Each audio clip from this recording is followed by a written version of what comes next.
Hello everyone, कैसे सब लोग। तो आज की क्लास में हम डिस्कस करेंगे आर्टिकल 22।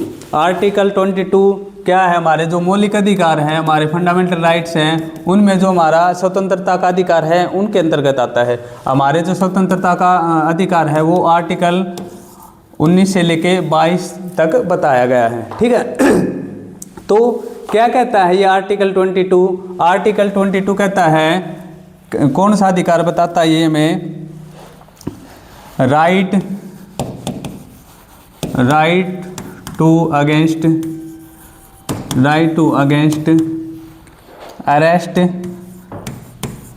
अरेस्ट एंड डिटेंशन, ठीक है। कि जब भी पुलिस गिरफ्तार करने आती है, गिरफ्तारी के टाइम पे हमारे क्या अधिकार है, ठीक है। गिरफ्तारी के टाइम पे हमारे क्या अधिकार है, कौन बताता है? आर्टिकल 22। अब देखो, एक हमने पहले डिस्कस किया था एक आर्टिकल 20। आर्टिकल 20 क्या था? वो किससे जुड़ा हुआ था? अपराध से। किससे जुड़ा हुआ था? अपराध से। कि भाई किसी व्यक्ति से कोई अपराध हो जाता है, उस टाइम पे उसके क्या अधिकार हैं। अब बहुत बार क्या होता है, बच्चे आर्टिकल 20 में और 22 में कन्फ्यूजन क्रिएट हो जाता है कि भाई आर्टिकल 20 में गिरफ्तारी है या फिर 22 में गिरफ्तारी है, कौन से में अपराध है। तो इनमें कन्फ्यूजन हो जाता है। तो आप ऐसे समझ सकते हो, जब आप काउंटिंग करते हो तो काउंटिंग में पहला नंबर कौन सा आता है? 20, और बाद में कौन सा आता है? 22, ठीक है। तो पहले क्या होता है? पहले होता है अपराध। कोई व्यक्ति पहले क्या करता है? अपराध, और उसके बाद क्या होती है? गिरफ्तारी। बाद में क्या होती है? गिरफ्तारी। तो आप ऐसे भी समझ सकते हो उसको कि भाई पहले अपराध होता है और काउंटिंग में पहले नंबर कौन सा आता है? 20, ठीक है। तो इसलिए आर्टिकल 20 किससे जुड़ा हुआ है? अपराध से, और बाद में नंबर आता है 22, और बाद में गिरफ्तारी होती है। तो ये किससे जुड़ा हुआ है? गिरफ्तारी से, ठीक है। तो ये छोटा सा डिफरेंस है। अब हम आर्टिकल 22 पे आ जाते हैं। क्या कहता है ये आर्टिकल 22? क्या बताता है? गिरफ्तारी के टाइम पे हमारे क्या अधिकार है? Right to against arrest and detention. अब बिल्कुल सिंपल करके हम इसको समझेंगे, बिल्कुल सिंपल भाषा में, कि भाई ये क्या कहना चाहता है। तो देखो क्या है कि एक आपका कोई सामान है, ठीक है। सामान है, आपकी कोई बाइक है, और ये आपकी बाइक चोरी हो जाती है, ठीक है। बाइक चोरी होती है तो क्या है, आप ये क्या है? क्राइम है, ठीक है। चोरी होना क्या है? चोरी क्या है? क्राइम है। तो क्राइम होने के बाद क्या है? पुलिस में FIR दर्ज होगी, ठीक है। पुलिस में जो FIR दर्ज होगी, उसके बाद पुलिस क्या करेगी? पुलिस इन्वेस्टिगेशन करेगी, ठीक है। इन्वेस्टिगेशन करेगी, और जो सस्पेक्ट होगा उसको पकड़ लेगी पुलिस, ठीक है। सस्पेक्ट को क्या करेगी? पुलिस पकड़ लेगी, ठीक है। जो ये लगेगा कि भाई ये दोषी है, उसको पुलिस पकड़ लेगी। अब उसको पकड़ने के बाद क्या करेगी पुलिस? उसको मजिस्ट्रेट के सामने ले जाएगी, कोर्ट में ले जाएगी, और कोर्ट में उसके ट्रायल होंगे। और ट्रायल होने के बाद अगर ऐसा लगता है कि भाई वो दोषी है, अगर वो गिल्टी है, तो क्या है? कोर्ट उसको सज़ा दे सकती है, ठीक है। कोर्ट उसको क्या दे सकती है? सज़ा, या उसको डिटेन कर लिया जाता है। क्या कर लिया जाता है? डिटेन, ठीक है। उसको मतलब हिरासत में ले लिया जाता है, ठीक है। तो ये एक तरीका है कि भाई जब भी कोई भी अपराध होता है, उस टाइम पे किस तरह से एक व्यक्ति को हिरासत में लिया जाता है, ठीक है। पहले अपराध हुआ, फिर उसके बाद पुलिस क्या करती है? जांच पड़ताल करती है, सस्पेक्ट को पकड़ लिया जाता है, फिर उसको कोर्ट के सामने ले जाया जाता है। कोर्ट में फिर ट्रायल्स होती हैं, ट्रायल्स के बाद ही उसको डिटेन कर लिया जाता है, ठीक है। तो एक तरह से है हमारी ये गिरफ्तारी। इसको बोलते हैं पुनिटिव डिटेंशन। ये जो गिरफ्तारी है, ये क्या कहलाती है? हमारी पुनिटिव डिटेंशन। अब ये जो डिटेंशन है, ये जो हिरासत है, ये जो गिरफ्तारी है, इस टाइम पे हमारे क्या क्या अधिकार हैं? इस टाइम पे पहला तो जब पुलिस पकड़ने आएगी सस्पेक्ट को, ठीक है, किसी को पकड़ने आती है तो वो उसका रीज़न पूछ सकता है कि भाई क्या कारण है, क्यों मुझे पकड़ा जा रहा है, ठीक है, मैंने क्या किया है। कारण पूछने का अधिकार, क्या अधिकार है, कारण पूछने का अधिकार, ठीक है। दूसरे केस में जो लीगल एडवाइस लेने का अधिकार है कि भाई कानूनी जो वकील है अपना वकील करके और कानूनी सहायता ले सकते हैं, ये भी क्या है, अधिकार है, ठीक है। और तीसरा अधिकार क्या है कि जैसे अरेस्ट कर लिया जाता है 24 घंटे के अंदर अंदर, 24 घंटे के अंदर अंदर पुलिस है मजिस्ट्रेट को कोर्ट के सामने, मजिस्ट्रेट के सामने पेश करेगी, ठीक है। अब ये जो 24 घंटे हैं इसमें जर्नी का टाइम शामिल नहीं किया जाता, ठीक है। ऐसा नहीं है कि भाई किसी व्यक्ति को आज पकड़ा 8 बजे, सुबह के 8 बजे पकड़ा और उसको ले जाने में, कोर्ट में ले जाने का रास्ता ही मान लेते हैं कोर्ट में ले जाने का रास्ता 25 घंटे है, तो 24 घंटे में कैसे पहुंचेगा। तो ये है टाइम है, ये एक्सक्लूड कर लिया जाता है, ये शामिल नहीं किया जाता, ठीक है। तो यात्रा का टाइम, जर्नी का टाइम है वो इसमें शामिल नहीं होता, ठीक है। ये जो 24 घंटे हैं इनमें यात्रा का टाइम है वो शामिल नहीं होता। तो 24 घंटे के अंदर इस टाइम को हटा के 24 घंटे के अंदर अंदर है जो दोषी है उसको दोषी नहीं बोलेंगे, सस्पेक्ट बोलेंगे, क्योंकि दोषी है ये डिक्लेयर करने का अधिकार किसके पास है, ये तो कोर्ट के पास अधिकार है, पुलिस के पास अधिकार नहीं है, ठीक है। तो जो सस्पेक्ट है उसको 24 घंटे के अंदर अंदर कोर्ट में ले जाया जाएगा। अब कोर्ट में कैसे, जैसे दोषी को जिस हालत में पकड़ा है उसी हालत में कोर्ट में लेके जाना पड़ता है। ऐसा नहीं है पुलिस ने पकड़ लिया और उसकी एक टांग तोड़ के लेगी या फिर हाथ तोड़ के लेगी, तो ये क्या है, ये गैर कानूनी है, ठीक है। तो इस टाइम पे जब हमें हिरासत में लिया जाता है तो हमारे क्या क्या अधिकार हैं। पहला है कारण पूछने का अधिकार, दूसरा है कानूनी सहायता, हम अपना मनपसंद वकील कर सकते हैं।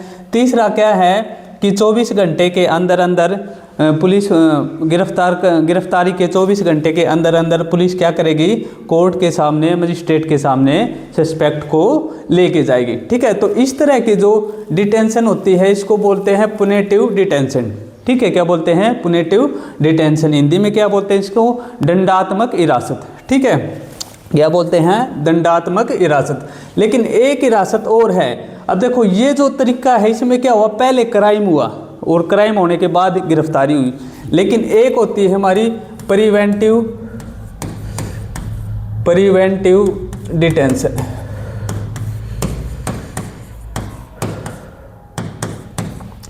Preventive detention. अब इसको बोलते हैं निवारक निरोध, हिंदी में क्या बोलते हैं, निवारक निरोध। अब इस केस में क्या हुआ, इस केस में पहले क्राइम हुआ उसके बाद गिरफ्तारी हुई। यहाँ पे क्या है, पहले क्राइम नहीं होता, पहले सीधी गिरफ्तारी हो जाती है। कैसे कि भाई हमें हमारी जो इंटेलिजेंस है उसके सूत्रों से हमें कोई खबर मिली कि भाई कोई अपराध होने वाला है, ठीक है। जो हमारी इंटेलिजेंस है जो हमारी, उसकी इंटेलिजेंस की सहायता से हमें क्या मिली, खबर मिली, हमें खबर मिली कि भाई अपराध होने वाला है। क्या होने वाला है, अपराध, ठीक है। तो अपराध होने से पहले ही क्या कर लिया जाता है, जो सस्पेक्ट होता है, जिस पे ये होता है कि जिसके ऊपर शक होता है, हमें जिस व्यक्ति के ऊपर शक होता है उसको क्या कर लिया जाता है, उसको गिरफ्तार कर लिया जाता है, ठीक है। क्या कर लिया जाता है, गिरफ्तार। इसको क्या बोलते हैं, प्रिवेंटिव डिटेंशन। अब ये जो डिटेंशन थी इसका मकसद था व्यक्ति को सजा देना, इसका मकसद क्या था, सजा देना, ठीक है। लेकिन इसका मकसद क्या है, इसका मकसद व्यक्ति को सजा देना नहीं है। प्रिवेंटिव डिटेंशन का मतलब होता है कि अपराध को होने से पहले ही रोकना, ठीक है। ये एक बेसिक डिफरेंस है। जब आप जैसे कि HCS जैसे एग्जाम्स है या ND जैसे एग्जाम है उनमें इस तरह के डिफरेंसेस पूछ लिए जाते हैं, ठीक है। तो ये क्या बताता है, ये बताता है कि भाई प्रिवेंटिव डिटेंशन का क्या मतलब है, इसका क्या मकसद होता है कि अपराध को होने से पहले ही रोकना, ठीक है। इसको अब ये तो हमने डिस्कस कर लिया, अब हम इसको डिस्कस करते हैं। जो हमारा प्रिवेंटिव डिटेंशन है, प्रिवेंटिव डिटेंशन है, इसका क्या मकसद होता है? इसका मकसद होता है अपराध को रोकना। क्या मकसद होता है इसका अपराध को रोकना। ठीक है, क्या मतलब होता है इसका? अपराध को रोकना।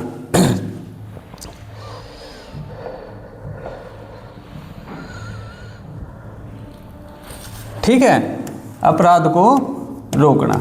और जो हमारा पुनिटिव डिटेंशन था उसका क्या मकसद होता है? उसका उद्देश्य क्या होता है? दोषी को सजा देना। ठीक है, उसका मकसद होता है दोषी को सजा देना, और इसका क्या मकसद है? अपराध को रोकना। अब देखो, जब इस तरह इसको हम अक्सर न्यूज में देखते हैं, इसको नज़रबंद भी बोलते हैं, नज़रबंदी। ठीक है, क्या बोलते हैं? नज़रबंदी। अब इस तरह का जो कि भाई क्राइम हुआ नहीं, पहले ही जो जिसके ऊपर शक है उसको अरेस्ट कर लिया जाता है, तो इस टाइम पे क्या हमारे अधिकार है? क्या यहाँ पे भी हम कारण पूछ सकते हैं? तो हाँ, यहाँ पे भी कारण पूछने का हमारा अधिकार है। क्या है हमारा? कारण पूछने का अधिकार। लेकिन अगर पुलिस को ऐसा लगता है कि भाई कारण बताने से जो जनता है उसको नुकसान हो सकता है या पब्लिक इंटरेस्ट में नहीं है वो बात, ठीक है, तो कारण इस केस में पुलिस है वो कारण नहीं भी बता सकती। ठीक है, इस केस में है पुलिस कारण नहीं भी बता सकती।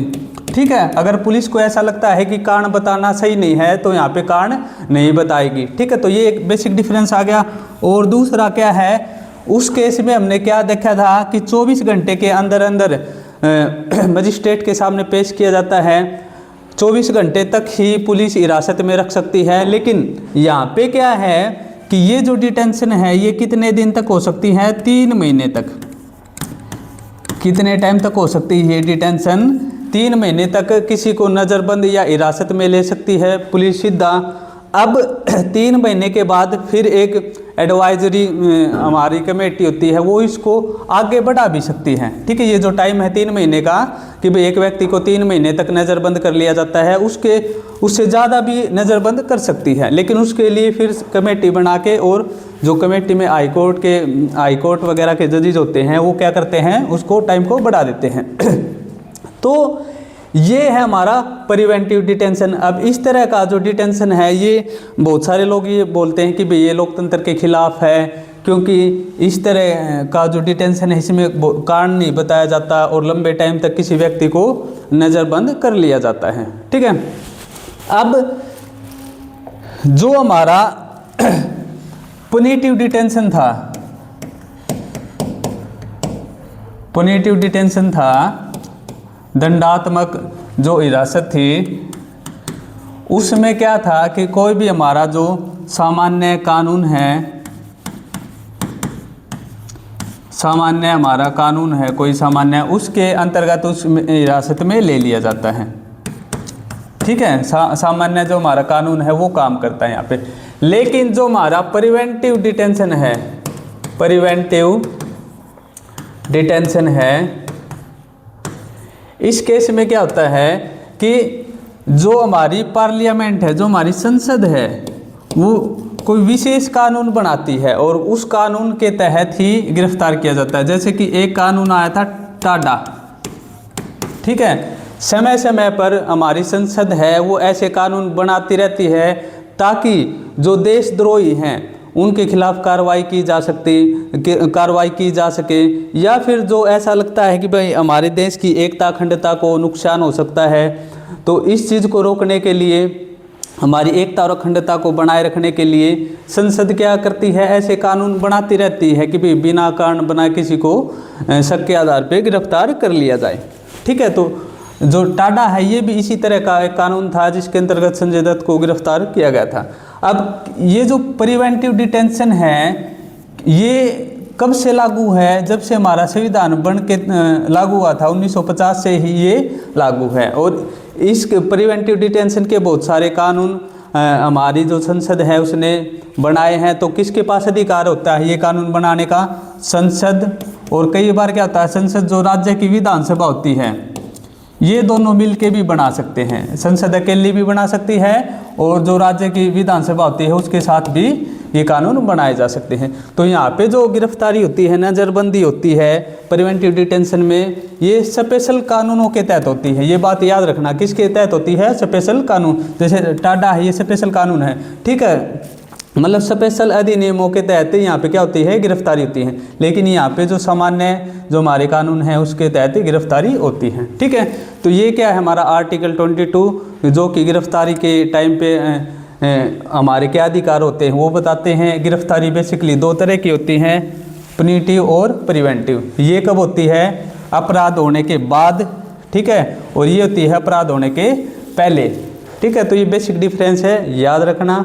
तो मुझे मतलब मैं समझता हूँ कि आपको समझ में आ गया होगा। और कोई भी अगर डाउट है, ठीक है, या कोई भी आपको कैसा भी आपका फीडबैक है वो आप अपने कमेंट में लिखें। Thank you.